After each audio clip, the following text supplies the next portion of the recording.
오늘 말씀은 랍세계 조룡, 하나님의 열심이라는 제목으로 함께 보도록 하겠습니다. 여러분 혹시 이런 경험 해보신지 모르겠습니다. 봉투를 받았는데 발신민만 보고도 가슴이 철렁 내려앉아서 차마 열지 못했던 편지.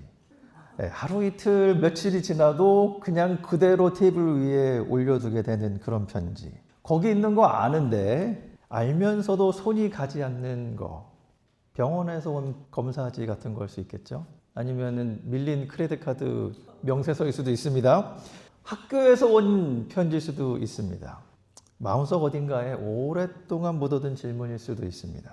만약 이게 사실이라면, 정말 내가 이걸 감당해야 된다면 기도해봤자 소용이 없을 텐데, 혹시라도 열게 되면 뭔가라도 확정될 것 같아서, 그래도 열기 전까지는 아닐 수 있으니까 이런 편지 하나씩은 다 있지요. 오늘 본문에 그 편지가 등장할 겁니다.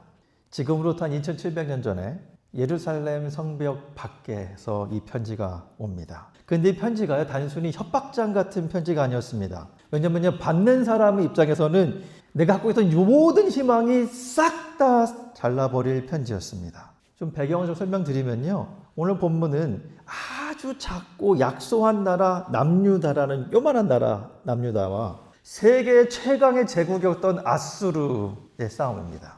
그리고 하나님을 믿었던 히스기야 왕이었지만 그 히스기야가 완전히 무너집니다.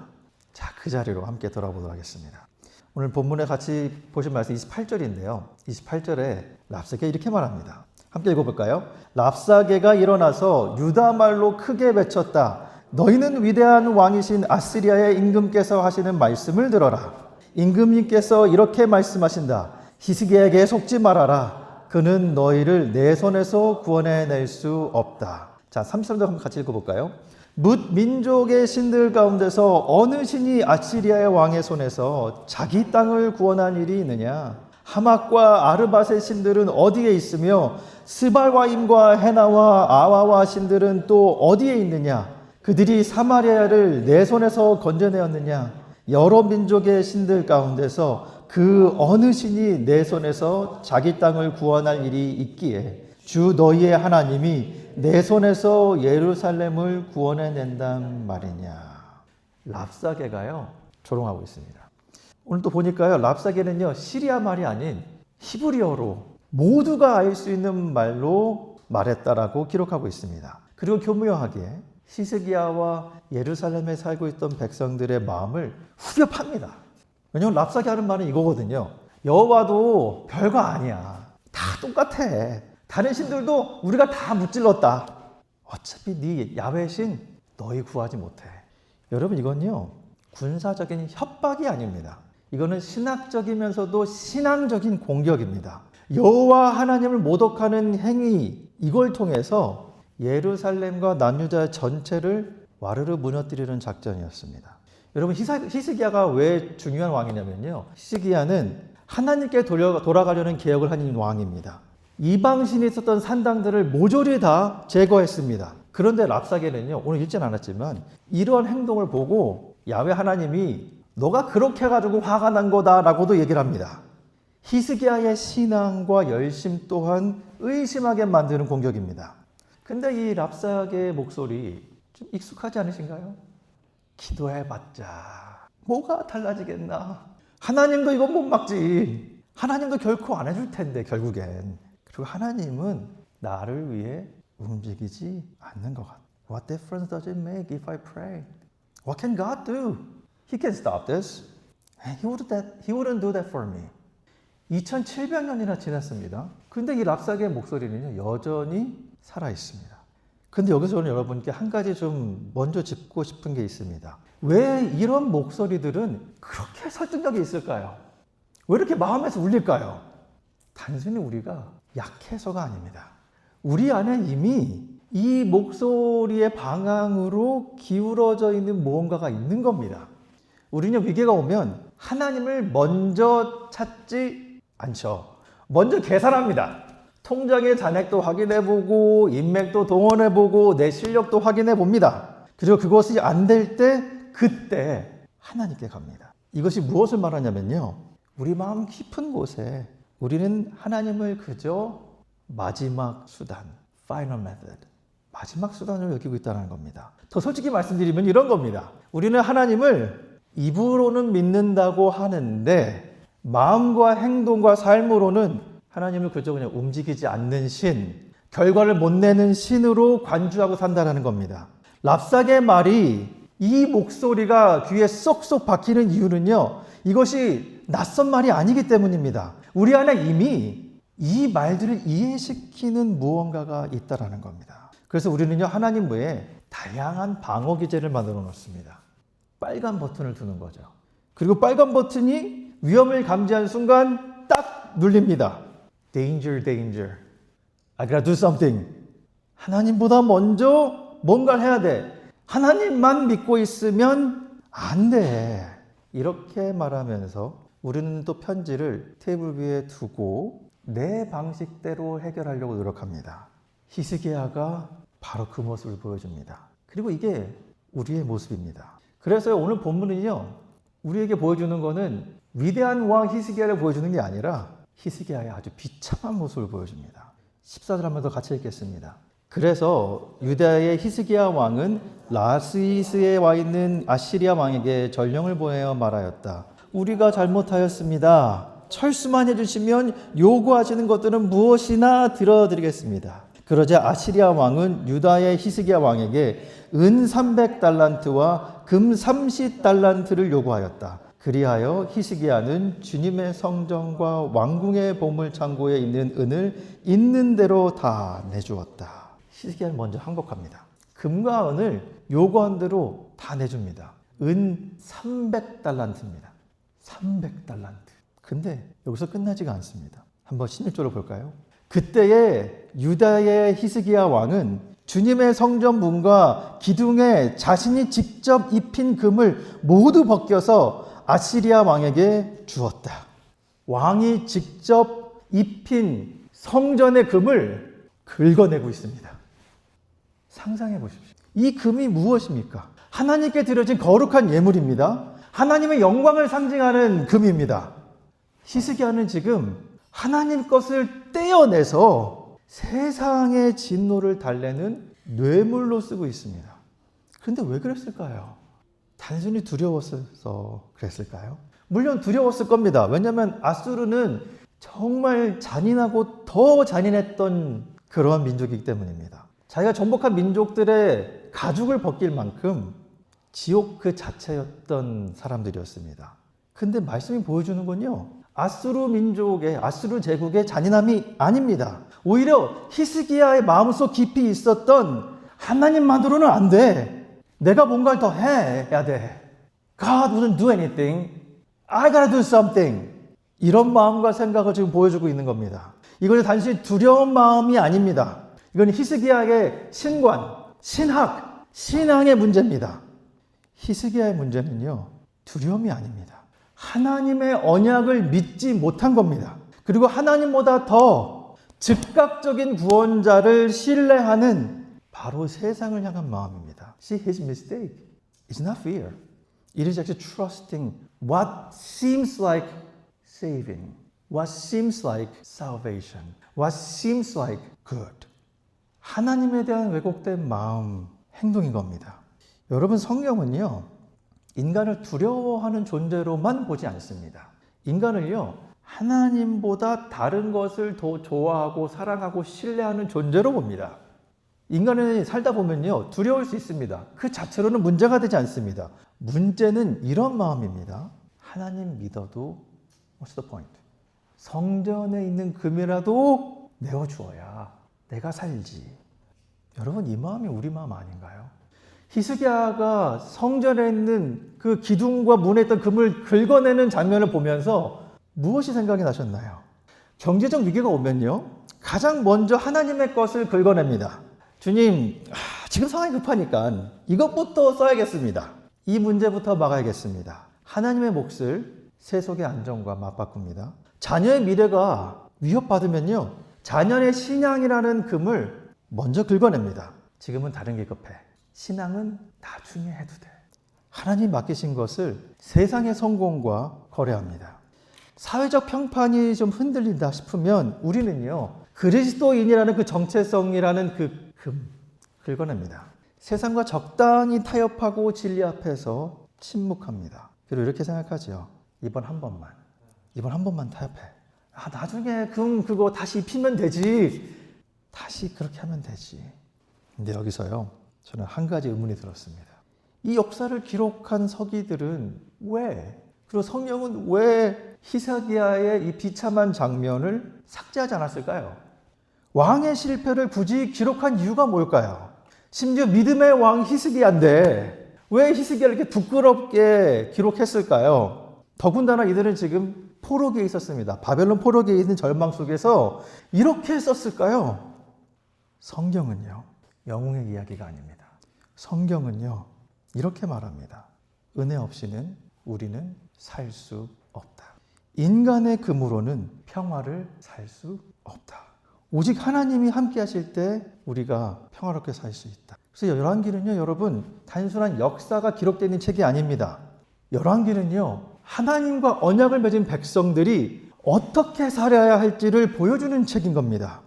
그래서 유다의 생존은 왕의 능력이나 금이나 그에 갖고 있는 믿음이 아니라 오직 살아계신 하나님과 온전한 언약 관계에 있을 때에 가능하다라는 겁니다.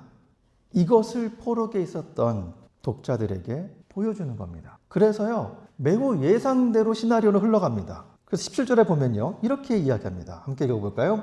그런데도 아시리아 왕은 다르단과 랍사리스와 랍사게에게 많은 병력을 주어서 라기스에서부터 예루살렘으로 올라보내어 히스기야 왕을 치게 하였다. 그들은 예루살렘으로 올라가서 윗저수지의 수로 곁에 있는 빨레트로 가는 큰 길가에 포진하였다.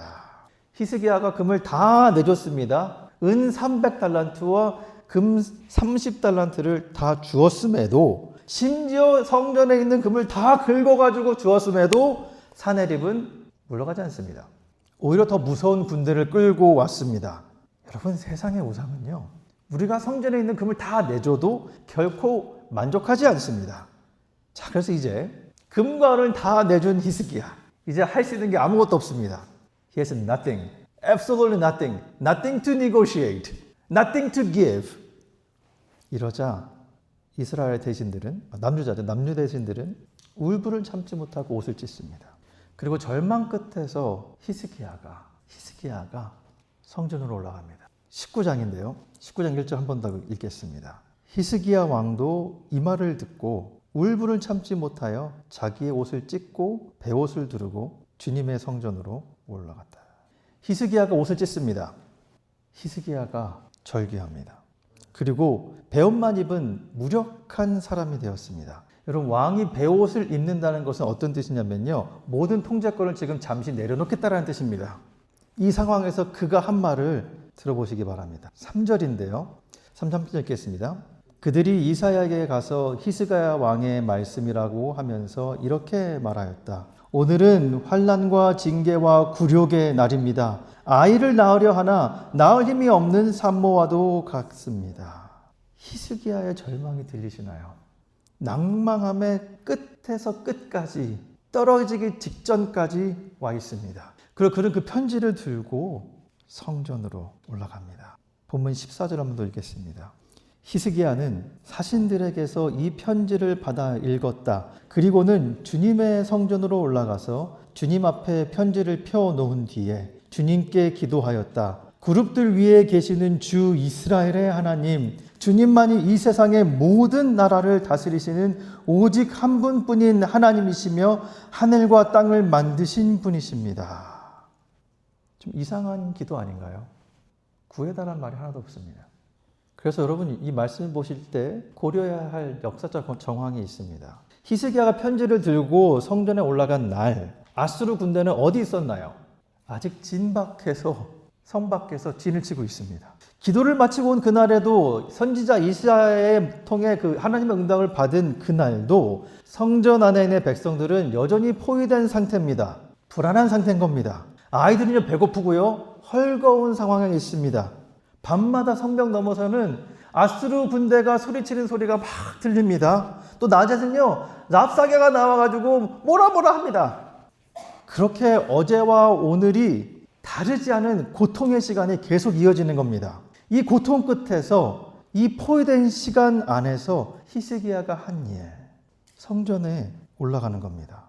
그런데 이번에는요, 그가 군사를 부르지 않습니다. 전략회의도 열지 않습니다. 성경은 그저 그가 성전에 올라갔다라고 기록합니다. 그리고는 히스기야는 그 편지를 하나님 앞에 펼쳐놓습니다. 왜일까요? 왜일까요? 편지를 펼쳐놓는다 해서 문제가 해결되는 게 아니지 않습니까? 왜일까요? 저는요, 히스기야가 이제야 알기 시작했다고 생각합니다. 자기 손에 남은 것이 아무것도 없을 때 사실 처음부터 붙들어야 될 대상은 이스라엘을 사랑하셨던 야훼 하나님이었다는 걸 그제야 깨달은 겁니다. 군대가 물러갈 것 같아서 신랄 같은 희망이 있으니까 확신을 가질 만한 것이 뭔가가 있어서 하나님을 찾아간 게 아닙니다. 아무것도 달라지지 않은 그 자리에서 그저 편지를 들고 올라간 겁니다. 답을 가지고 올라간 게 아닙니다. 해결책을 가지고 올라간 것도 아닙니다. 그냥 그는 문제 자체를 하나님 앞에 펼쳐놓습니다. 여러분, 그래서 편지를 펼쳐놓는 일은요, 나는 이제 할 수 없으니까요, 하나님, 이제 알아서 하세요 라고 떠넘기는 게 아닙니다. 이건요, 세상의 소리보다 하나님의 통치가 더 위대하고 더 놀랍기 때문에 내가 하나님을 더욱더 크게 신뢰하겠다라고 외치는 영적 전쟁입니다. 히스기야가 드디어 전쟁에 들어간 겁니다. 왜냐면요, 히스기야의 기도를 보십시오. 지금 15절을 보세요. 히스기야의 기도에 눈에 띄는 게 있습니다. 지금 그는 자신의 믿는 믿음을 붙잡는 게 아닙니다. 자신이 얼마나 신실하게 하나님을 따랐는지를 말하는 것 또한 아닙니다. 오직 하나님이 누구인가만을 붙잡고 있습니다. 그룹들 위에 계시는 주 이스라엘 하나님, 주님만이 이 세상의 하나님이시며 하늘과 땅을 만드신 분이십니다.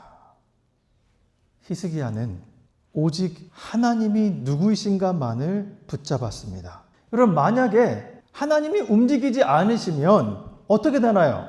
히스기야가 편지를 내려놨다 하더라도 하나님이 침묵하셨다면 남유다는 바로 무너집니다. 그렇기 때문에 여러분, 이 15절의 말씀을 보시면서 정말 질문해야 될 건 이겁니다. 하나님이 왜 움직이셨을까?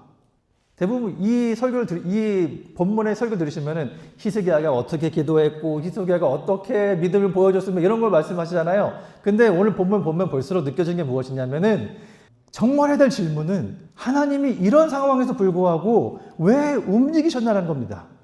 약소국인 남유다를 왜 살리셨을까요? 별 볼 일 없는 그 나라를, 별 볼 일 없는 그 왕을 왜 살리셨습니까? 하나님이 왜 개입하셨을까요? 아무것도 얻을 게 없는 나라입니다. 더 이상 금도 없고 아무것도 없어요. 왜 개입하셨습니까? 히스기야가 금을 다시 돌려놨나요? 히스기야가 충분히 열심히 기도를 잘해서입니까? 아니에요. 본문은 명확하게 그래서 하나님이 움직이신 이유를 말합니다. 19장 30절로 갑니다. 오늘 30절, 31절, 34절을 또 읽어보겠는데요. 함께 읽겠습니다.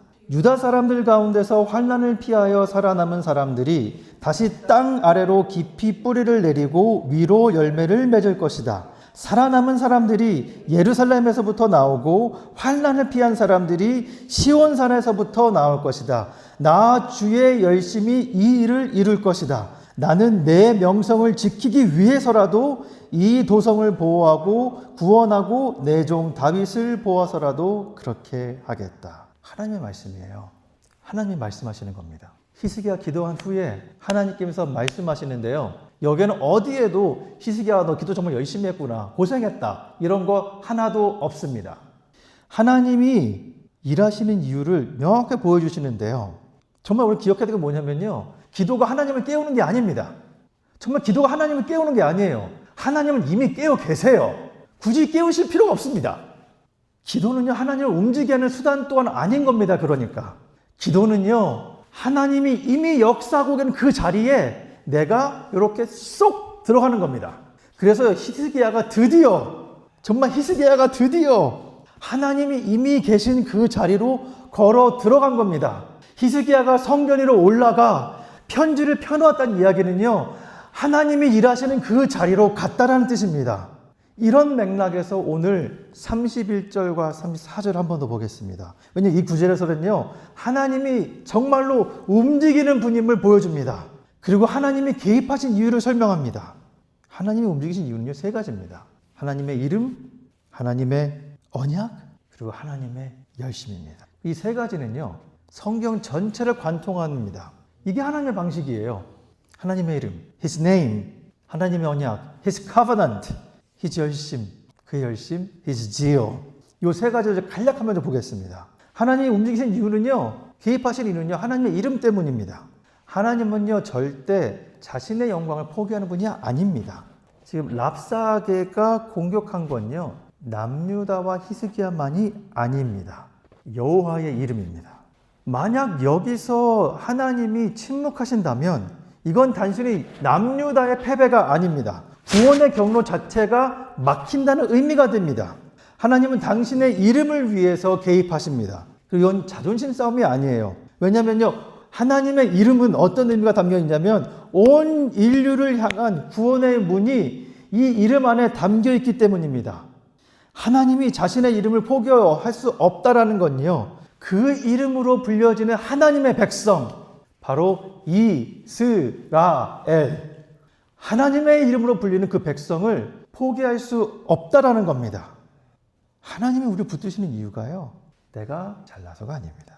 야훼 하나님이 자비롭고 긍휼이 많으신 우리의 진정한 왕이고 하나님이시기 때문에 우리가 살 수 있습니다. 그래서 하나님은요, 우리가 성전에 있는 금을 막 긁어내고 있는 상황에서도 그 하나님의 이름은 변치 않게 하십니다. 변할 수 없습니다. 그래서 그 이름이 우리의 구원이 된다라는 겁니다. 하나님의 이름이 구원이 된다는 것이 이런 의미입니다. 그리고 두 번째로요, 하나님의 언약 때문에 개입하십니다. 300년 전 하나님께 이렇게 약속하셨습니다. 내 종 다윗을 위하여 내가 이렇게 하겠다. 300년 전의 약속입니다. 예루살렘을 지킨다는 것은요, 그래서 다윗의 후손으로 오실 메시아의 계보를 이으려는 하나님의 약속을 보여주는 겁니다. 하나님은요, 도시 하나만을 이렇게 살려두신 게 아닙니다. 지금 구원의 약속을 지키시는 겁니다. 하나님이 움직이시는 이유는요, 이미 이전부터 있었던 약속을 하나님이 기억하시고 지금 그 약속을 지키려고 하는 겁니다. 다시 돌아오지만요, 히스기야가 믿음이 좋아서 기도를 잘해서 그들이 구원받은 것이 아니라 그가 있었던 그 편지를 내려놓았던 자리는 단순히 또 히스기야 들어가는 것뿐만 아니라요, 이 자리는요, 하나님의 언약이 성취되는 자리인 겁니다. 그리고 그 편지가 놓여있던 자리는 하나님의 언약이 얼마나 신실한지를 보여주는 자리인 겁니다. 그리고 이제 세 번째, 하나님의 개입하신 이유는 하나님의 열심 때문입니다. 저는 이 열심이라는 단어를 조금 더 깊이 생각해봤으면 좋겠습니다. 주님께 이렇게 말씀하십니다. 나 주의 열심이 이 일을 이루리라. 교회 오래 다녔었으면 한 번쯤은 들어봤을 만한 문구입니다. 나 주의 열심이 이 일을 이루리라. 하나님의 열심. 요즘에 하나님의 열심이라는 찬양도 있더라고요. 근데 조금 제가 봐도 다른 느낌인데, 이 본문과는. 자, 이 하나님의 열심, 키나라는 단어입니다. 이 단어를 단순히 그냥 사랑하는 마음, 열정 이런 것만 생각하면 절반도 못 닿는 단어입니다. 왜냐하면 이 단어가 정말 강력하게 쓰이는 컨텍스트, 쓰이는 자리가 있는데요. 바로 결혼입니다. 결혼 언약식, 결혼 서약식에서 활용되는 단어입니다. 두 사람이 한 몸을 이루었다라는 그 언약 앞에 이 언약이 지금 깨지려고 한다면, 이 한 몸으로 이루어진 이 두 부부가 깨어진다고 한다면 어떤 마음이 들까요? 너무 사랑해서 붙었는데, 하나가 되었는데 깨지려고 할 때 타오르는 마음, 이 마음이 키납니다. 배우자를 뺏기지 않으려는 그의 결의, 단순한 감정적인 열정이 아닙니다. 하나님께서 이스라엘과 언약을 맺었다는 얘기는요, 하나님께서 신랑이 되시고 이스라엘이 신부가 된 겁니다. 언약적 관계가 된 겁니다. 근데 이게 붙어 있는 게 아니라 깨지려고 할 때 이걸 다 지키기 위해서 언약적 결단, 약속을 지키는 자의 순수한 갈망, 사랑의 증거의 표시가 이 키나입니다. 그래서요, 랍사게가 와서 야, 여호와신도 다 똑같아 이렇게 말할 땐요, 이런 겁니다. 야, 하나님의 백성이라고 너도 여기 신 섬겨도 괜찮아. 여기 신과 너 바람 펴도 괜찮아 라고 유혹하는 겁니다. 그리고 이 순간 하나님의 키나는 불타오릅니다. 랍사게가 와서 바람 펴도 돼 라고 말하는 순간 하나님의 사랑은 더 점화되는 겁니다. 그리고 이렇게 이 키나에는 이런 말씀이 담겨 있습니다. 너는 내 백성, 나의 신부다. You are my people, you are my bride. 나는 너의 하나님이다. I am your God. I am your God. 나는 너를 절대 빼앗기지 않는다. I will not let you be taken by any other gods. 하나님의 키나 들리시나요? 그리고 이 하나님의 키나가 동시대 인물이었던 이사야를 통해서 바톤 터치를 받습니다. 이사야서 9장 7절의 말씀인데요. 들어보십시오.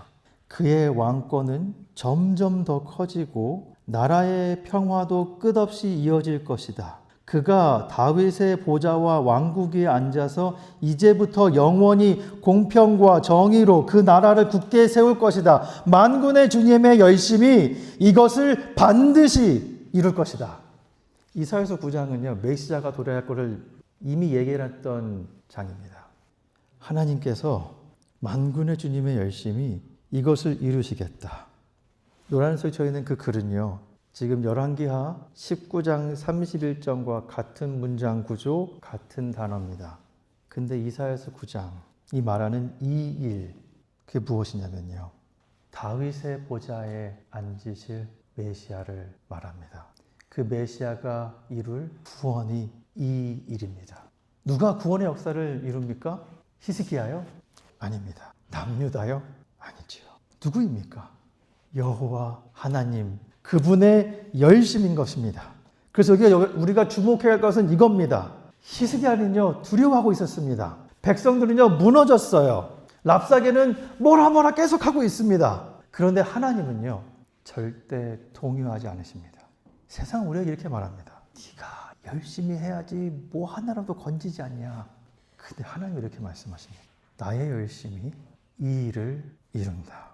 하나님이 일하시는 이 열심은요, 하나님이 우리를 그냥 단순히 불쌍히 여기시기 때문에만이 아닙니다. 이렇게 하시는 이유는요, 야훼 하나님이 진정한 신이고 진정한 왕이고 진정한 하나님이기 때문입니다. 그리고 이것이 우리에게 가장 좋은 소식입니다. 이게 복음이에요. 왜냐면요, 나의 상한 감정, 상황, 이것으로 인해서 구원이 이루어지는 것이 아니라 하나님의 이름이, 하나님의 언약이, 하나님의 열심이 나의 갖고 있는 그 무엇보다 크기 때문입니다. 이것이 우리의 소망이 된다는 겁니다. 그래서 여러분 기억할 게 뭐냐면요, 하나님이 우리보다 훨씬 더 먼저 더 뜨거우십니다. 우리의 불신앙보다 하나님이 먼저입니다.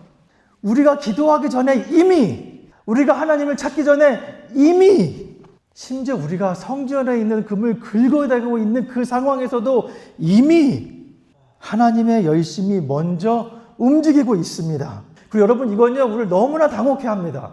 정말 이 진리를 마주할 때마다 너무나 당혹스러워요. 왜냐면요, 하나님이 사랑의 마음으로 우리를 향해 너무나 타르고 계신데, 그래서 우리 곁에 계신데, 우리의 손은 여전히 성전을 긁는 손이 되고 있기 때문입니다.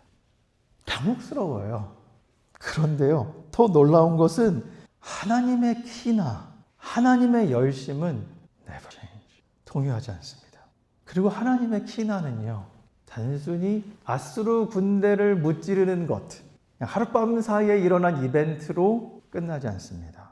그날 밤 무슨 일이 있었는지 아시나요? 19장 35절 37절 말씀입니다.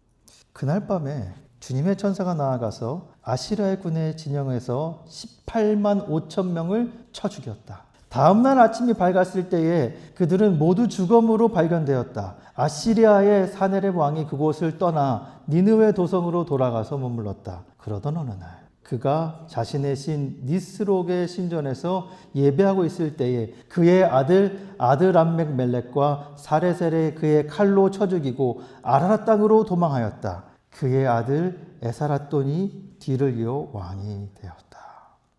치열한 전투 없었습니다. 떠들썩한 소리도 없었습니다.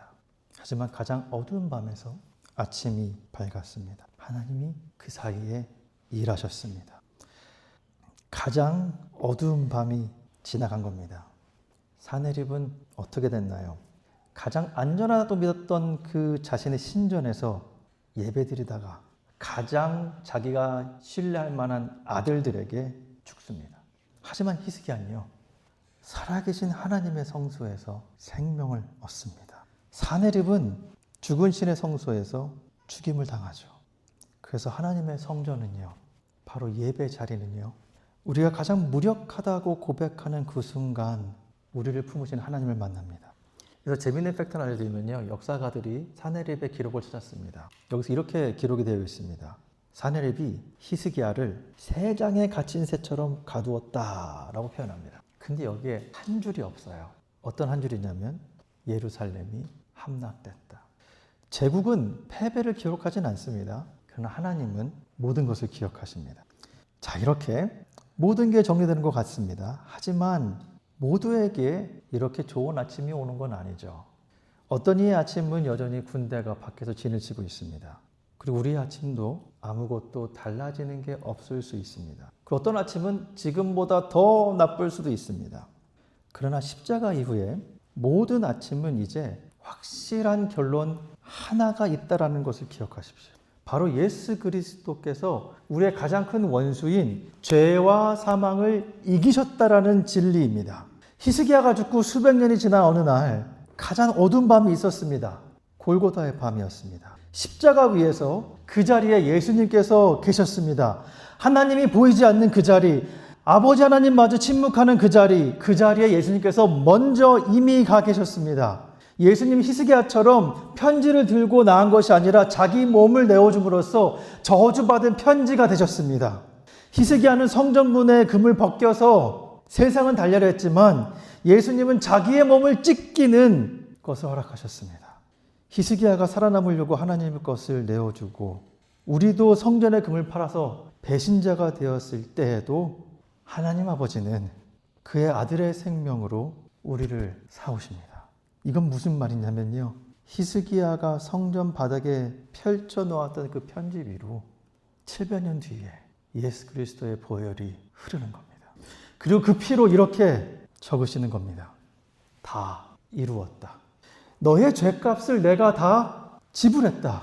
그러니 너는 더 이상 세상과 타협할 필요가 없단다. 그리고 너는 내 것이라. 여러분, 아수르 군대가 죽지 않았어도, 내 삶에 있는 병이 낫지 않았어도 우리가 고난을 견딜 수 있는 이유는요, 교회가 좋아서, 목사가 잘나서, 아니면 우리 교회 좋은 리더들이 많아서, 아니면 내가 기도를 열심히 해서 그런 것들이 아닙니다. 십자가에서 이미 죄와 사망이 우리의 가장 큰 원수가 패배했기 때문입니다. 그래서 열왕기하 19장에 나오는 그 새벽은요, 부활의 아침을 예고한 겁니다. 그리고 이 아침 이후로 모든 새벽이 달라졌습니다. 왜냐하면 상황이 어떻게 보이든 부활의 승리는 사라질 수 없기 때문입니다. 여러분, 저에게도요, 오랫동안 열기 싫었던 편지 하나가 있었습니다. 사역이라는 편지인데요, 저는 이 편지를 여는 순간 제 삶이 무너질 거라고 생각했습니다.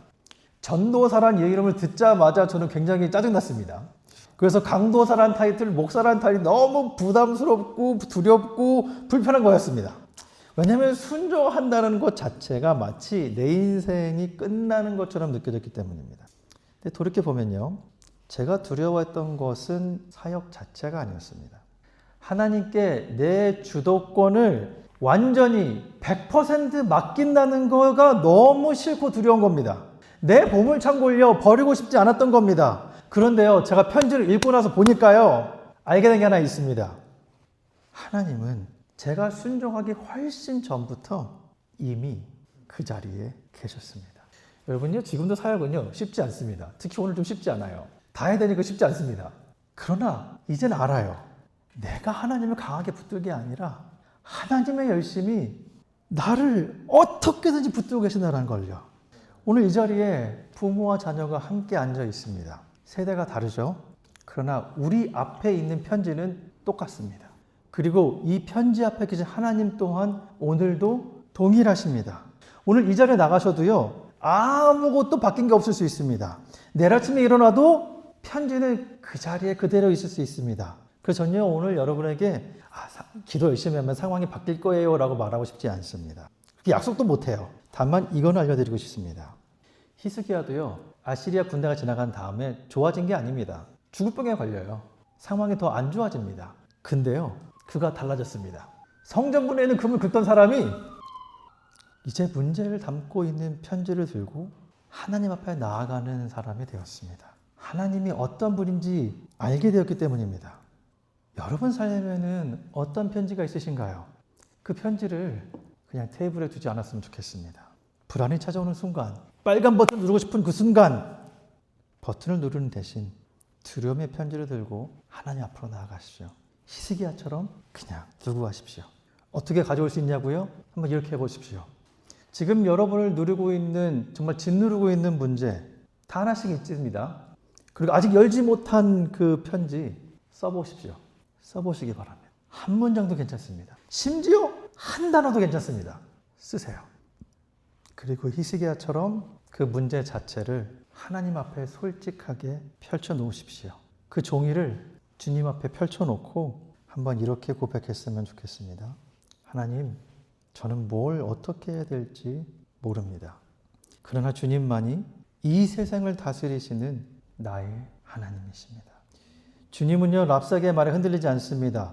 우리가 막 보물고 다 뒤지면서 하나님을 배신해도 주님의 열심은 멈추지 않으십니다. 여러분, 이걸 알게 되면요, 상황이 달라지지 않아도요, 내가 달라집니다. 우리가 달라집니다. 상황을 보는 눈이 달라집니다. 포위된 성경 볼 때도 이제 군대만 보는 것이 아니라 군대 너머에 있는 여호와 하나님이 보이기 시작합니다. 이것이 성령의 역사입니다. 상황은 즉시 바뀌지 않을 수 있습니다. 하지만 그 상황 안에서 하나님을 바라보는 우리의 눈을 열어주시는 겁니다. 이거는 상황을 바뀌기를 기다리는 것이 아니라 하나님을 향해 능동적으로 걸어가는 겁니다. 하나님이 어떤 분인지 알게 되면요, 상황이 바뀌기를 기다리는 것이 아니라 내가 어떻게 바뀌어질지를 기대하게 됩니다. 기억하십시오. 우리가 하나님을 찾기 전에 하나님은 이미 먼저 우리를 향해 사랑하는 마음으로 타오르고 계셨습니다. 랍사게가 여호와 하나님 이름을 모욕하는 그 순간에도, 우리가 성전의 금을 긁는 그 순간에도, 우리가 하나님을 마지막 수단으로 밀어두는 그 순간에도 일하십니다. 그리고 말씀하십니다. 너는 내 백성, 나의 신부, 나는 너의 하나님이다. 너는 내 것이라. 이 열심이 이사야를 통해 선포됐고 십자가에서 완성됐고 지금도 멈추지 않고 있습니다. 우리 안에 있습니다. 그래서 우리가 하나님을 찾기 전에 하나님이 이미 움직이고 있다는 것을 믿으시기 바랍니다. 오늘 우리는요, 히스기야에서 아침을 보았습니다. 그리고 십자가의 어둠도 보았고요, 빈 무덤의 새벽에서 부활의 약속도 받습니다. 자, 이제 걱정의 짐 여기 내려놓고 가십시오. 그리고 한 가지만 기억하시기 바랍니다. 나 주의 열심히 이 일을 이루리라. 기도하시겠습니다. 주님, 오늘 이 자리에 열지 못한 편지를 들고 온 사람들이 있을 수 있습니다. 성전문의 금을 긁어내며 스스로를 지키려 했던 우리의 모습 또한 주님께서는 아십니다. 하나님을 마지막 수단으로 밀어넣었던 우리의 불신앙 또한 주님께서는 아십니다. 그럼에도 하나님의 열심이 멈추지 않았고 우리를 붙들고 있음을 또한 기억합니다. 오늘 이 말씀을 통해 주님이 얼마나 놀라운 분이심을 알게 하여 주십시오. 상황이 달라지지 않아도 주님을 더 깊이 알아갈 수 있게 하시고 그 알미, 우리를 하나님께로 이끄는 힘이 되게 해 주십시오.